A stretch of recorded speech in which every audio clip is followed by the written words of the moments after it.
The dragon who guarded the last promise.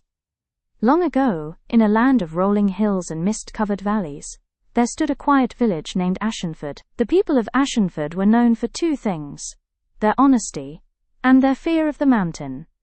Beyond the fields and rivers rose Mount Valor, dark and sharp against the sky. At its peak lived a dragon named Chiron, whose shadow alone was said to turn rivers cold and silence birds mid-song. But the villagers did not fear Chiron because he burned cities or devoured people. They feared him because he remembered everything. It was said that Chiron was not born of fire, but of promises. Promises broken, forgotten, or betrayed. For every oath a human failed to keep, the dragon's scales grew thicker, his eyes sharper, his memory longer. And once every year, on the longest night, the dragon descended. He never attacked. He never spoke loudly. He only asked questions. And those who lied never returned. Years passed without trouble, and slowly, the village forgot why the dragon came. The elders who remembered died. Children grew up hearing the stories as bedtime tales, not warnings. Until one winter, the river stopped flowing. The mill failed. Crops withered. Animals refused to drink from the stream. Panic spread through Ashenford like frost. The villagers gathered in the square, arguing loudly. "It's the dragon!" some cried.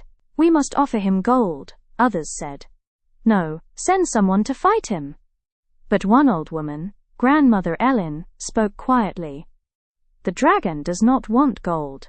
He wants the truth." She pointed to the ancient stone at the center of the square, carved with faded words. "We vow to protect the river, as it protects us." No one spoke. Because long ago, the villagers had built a dam upstream, to take more water for themselves, and never removed it. They had broken the first promise. Fear gripped the village. No one wanted to face the dragon. Except Ishan, a young mapmaker's son.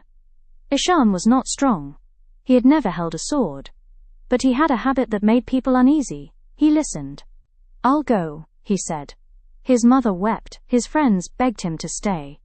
But Ishan wrapped his cloak tight, and began the climb toward Mount Valor, as the sky turned the color of ash. Chiron did not roar when Ishan arrived. He watched. The dragon was massive. His scales dark like old iron. His wings folded like storm clouds. His eyes glowed not with fire but with memory.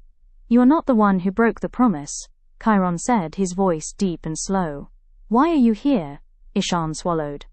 "Because someone must answer for it." The dragon leaned closer. The air grew heavy. "Then answer this," Chiron said. "Do humans still believe promises matter?" Ishan thought of the dam, the dry river, the frightened faces.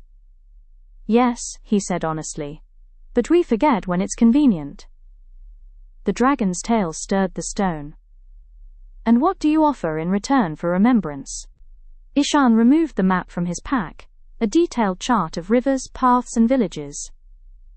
"I offer the truth of where we've gone wrong," he said, "and the work to fix it." Chiron rose, wings unfolding. "If you speak falsely," he warned, "the mountain will remember." The dragon breathed, not fire, but light. Suddenly Ishan stood within visions. Villages flourishing, then failing. Promises made in joy, broken in fear. Dragons once worshipped, then hunted. "You humans," Chiron said, "are not evil. But you are careless with truth." Ishan met the dragon's gaze. "Then help us remember," he said. "Not through fear, but consequence." The dragon was silent for a long time. At dawn, Chiron flew, not toward the village, but upstream. He shattered the dam with a single strike of his tail. The river surged back to life.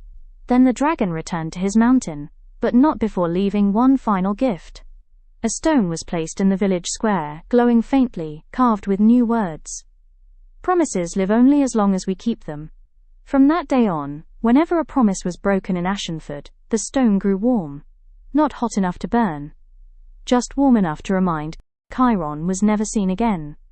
Some say he turned to stone, his duty fulfilled. Others say he still watches, flying beyond the clouds, counting promises kept. As for Ishan, he became the village's first promise keeper, tasked not with punishment, but remembrance. And even now, elders say, if you feel the earth grow warm beneath your feet, listen carefully. A dragon may be remembering you. Moral of the story: promises are powerful not because they are spoken, but because they are honored. When we forget our promises, the world remembers and demands balance. If you like my story, please like, share, and subscribe my channel, and stay tuned for more inspirational stories. Thanks for watching.